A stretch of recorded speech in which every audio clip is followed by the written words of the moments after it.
বিদেশি তারকা প্রেজেন্টার, দেশের শোবিজ অঙ্গনের তারকাদের নিয়ে 5 তারকা হোটেলে জমকালো আয়োজনে বাংলাদেশ উইমেন্স সুপার লিগের ট্রফি উন্মোচন করা হলেও ফ্র্যাঞ্চাইজি টুর্নামেন্টটি আলোর মুখ দেখেনি গেল 2 বছরেও। সানজিদা, ঋতুপর্ণা, সাবিনাদের স্বপ্নই থেকে গেছে।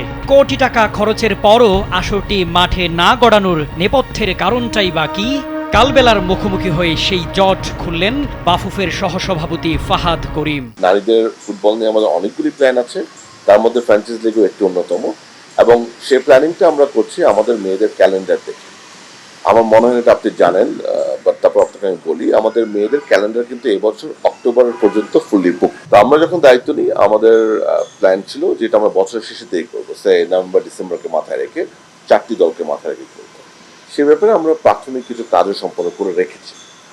বাট এখন ব্যাপারটা একটু ডিফারেন্ট, কারণ এখন যেহেতু আমাদের এশিয়া আমরা কোয়ালিফাই করে গেছি, তো এখন আমাদের হেড কোচ যখন আগামীকাল রাতে আসবেন ইনশাল্লাহ, আমরা তার সাথে বসবো আমাদের এশিয়ান কাপ কোয়ালিফায়ার প্রিপারেশনের জন্য।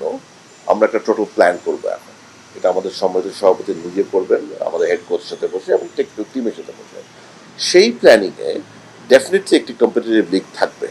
স্পোর্টস মার্কেটিং কোম্পানি কে স্পোর্টসের স্বত্বাধিকারী ফাহাদ করিম বাফুফেকে সঙ্গে নিয়ে নারী ফ্র্যাঞ্চাইজি লিগ আয়োজনের দায়িত্ব নিয়েছিলেন 2023 সালে। মেয়েদের ফুটবলে এ ধরনের আয়োজন চমক হয়ে আসলেও বাস্তবে তা থেকে গেছে অধরাই। তবে বাফুফের সহসভাপতি হয়ে আসার পর আবারও হাতে নিয়েছেন সেই লিগ আয়োজনের দায়িত্ব।